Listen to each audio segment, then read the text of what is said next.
এটা বায়োটেকনোলজি চ্যাপ্টারের next video. তো শুরু করা যাক। Insertion of recombinant DNA into the host sell or organism.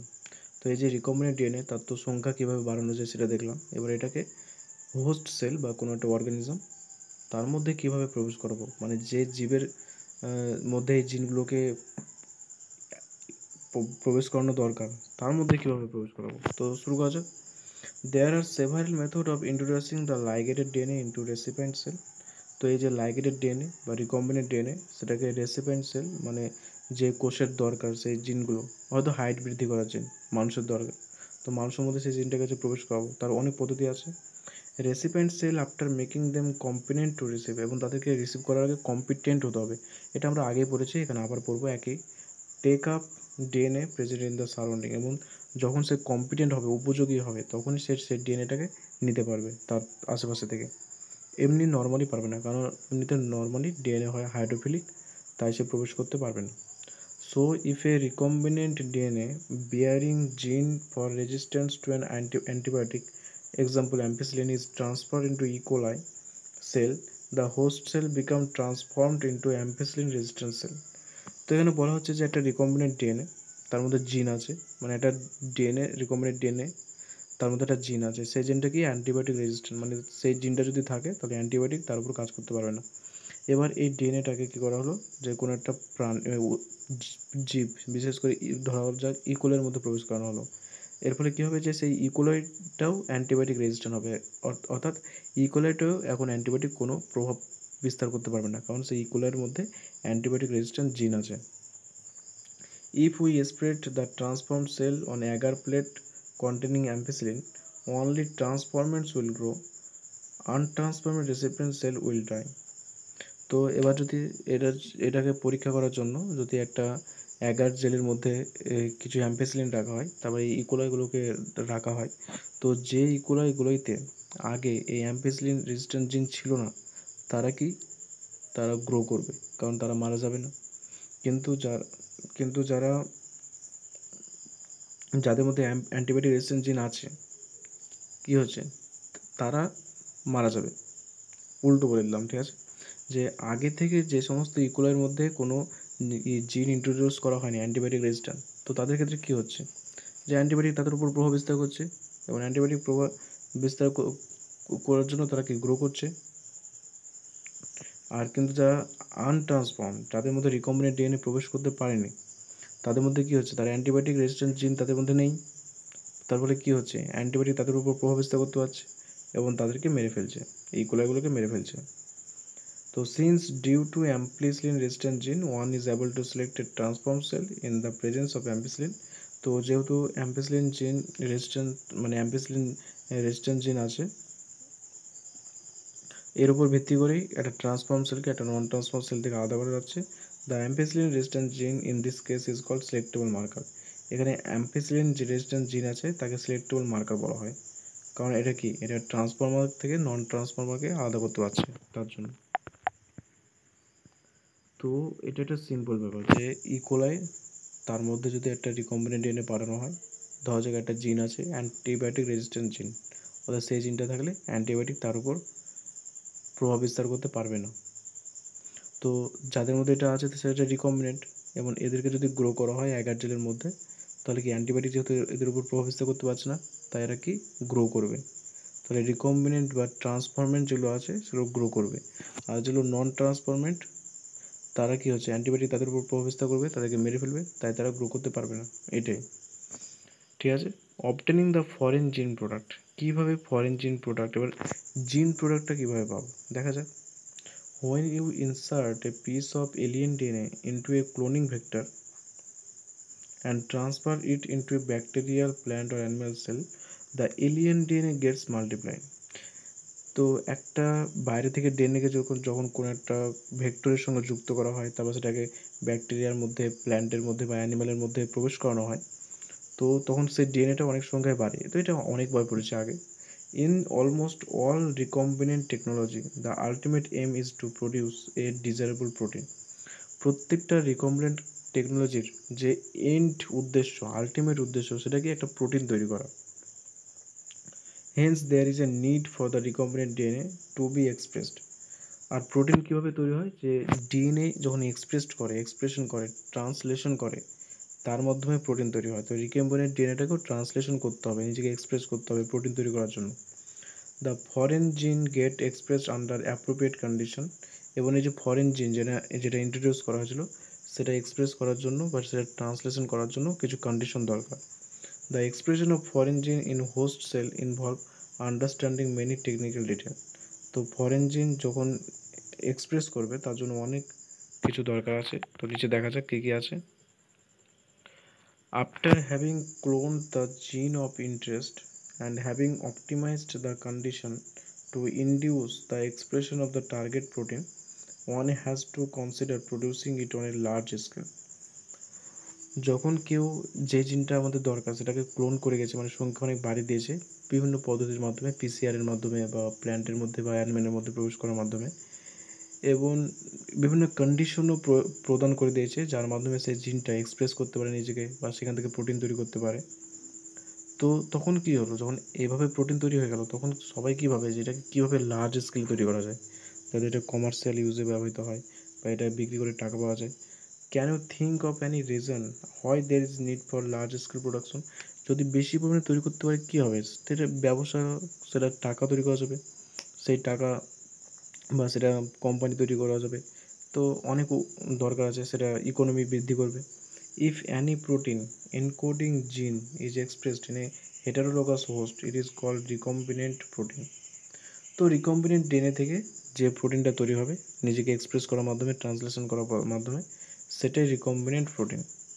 যে যদি কোনো প্রোটিন যার মধ্যে যে জিনটা আমাদের দরকার সেটা আছে এনকোড করা, সেটা কোনো হেটারোলগাস হোস্টের মধ্যে, যে ধরা যাক প্লাজমিডের মধ্যে কোনো ডিএনএ যুক্ত করা হলো, তবে সেটা ইকোলাই আর প্লাজমিড তো দুটো আলাদা, বা সেই প্লাজমিডের সঙ্গে যে ডিএনএটা আছে সেটা প্ল্যান্টের মধ্যে পাঠানো হলো বা অ্যানিমেলের মধ্যে পাঠানো হলো, মানে দুটো আলাদা আলাদা প্রাণী।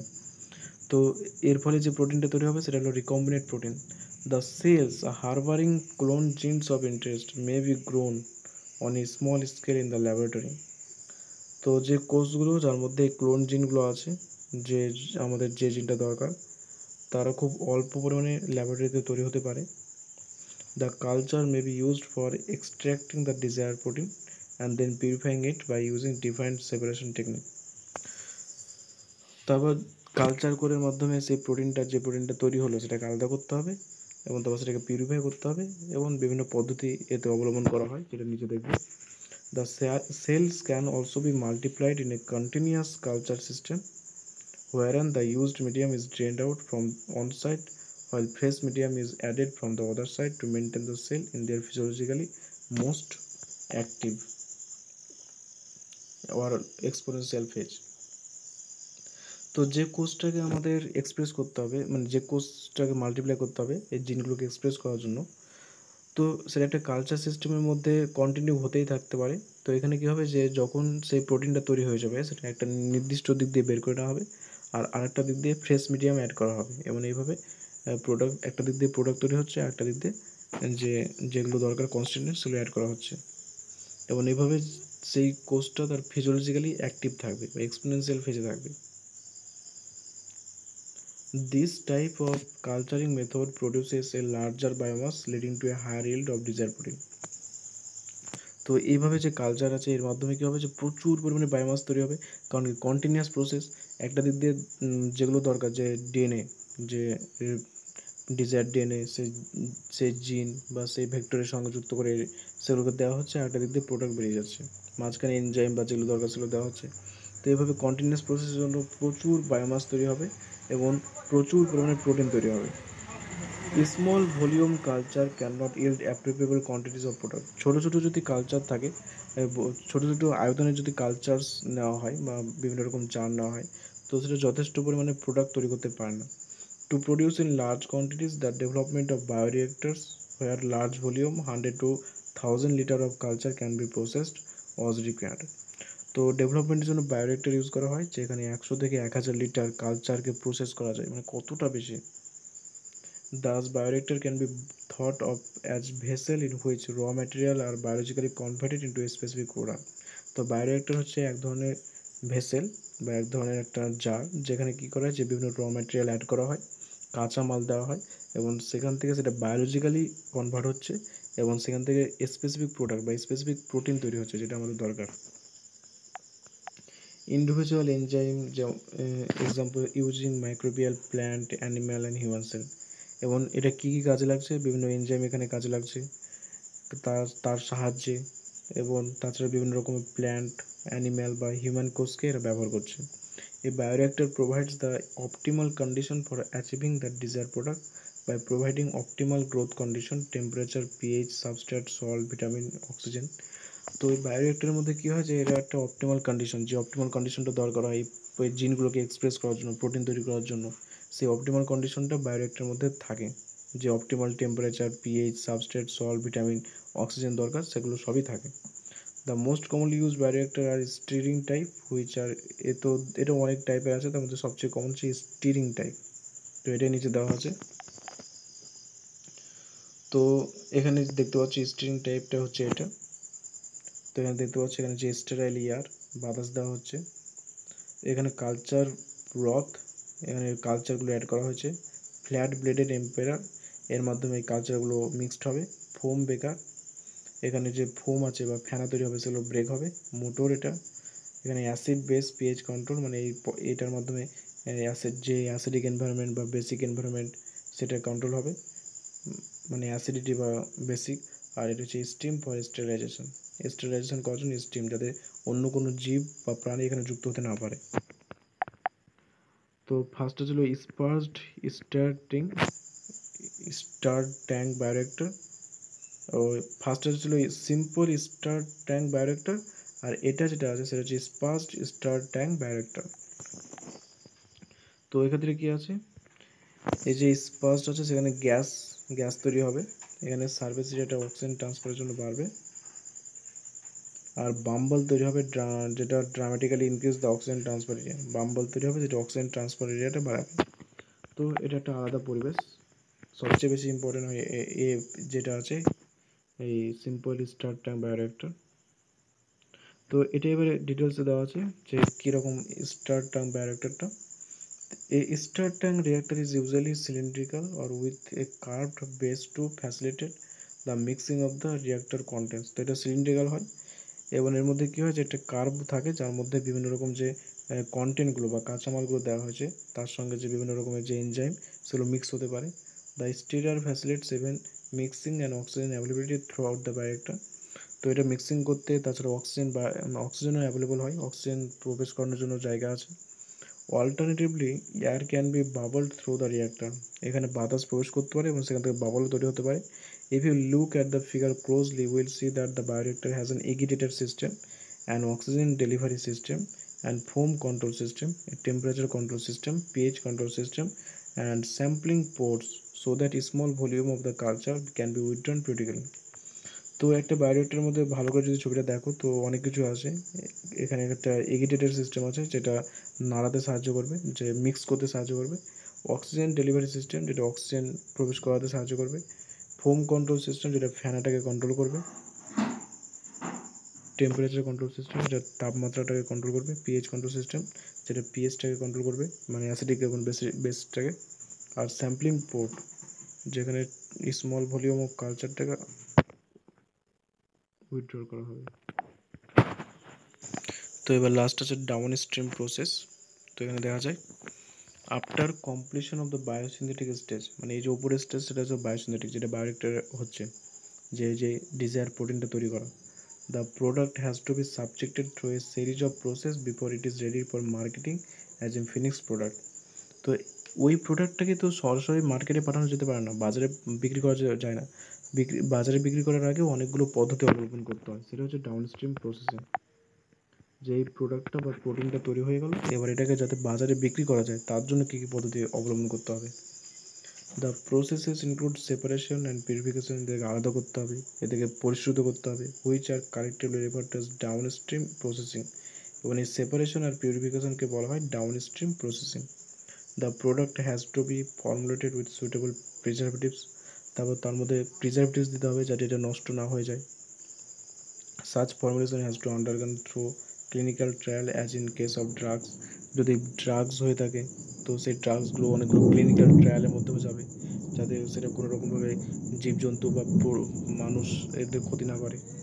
Strict quality control testing for each product is also required. তারপর কোয়ালিটি কন্ট্রোল করতে হবে যে কোয়ালিটিটা ঠিক আছে কিনা, গুণগত মান ঠিক আছে কিনা, যাতে সেটা মানুষের বা বিভিন্ন প্রাণীর ক্ষতি না করতে পারে। The downstream processing and quality control testing are vary from product to product. তো বিভিন্ন প্রোডাক্টের জন্য বিভিন্ন রকম হয়ে থাকে ডাউনস্ট্রিম প্রসেস আর কোয়ালিটি কন্ট্রোল টেস্টিং। এবং যখন এই কোয়ালিটি কন্ট্রোল, তারপর সেপারেশন, পিউরিফিকেশন, প্রিজারভেট অ্যাড করা, তারপরে ক্লিনিক্যাল ট্রায়াল সমস্ত কিছু হয়ে যায়, তখন এটা বাজারে বিক্রির জন্য উপযুক্ত।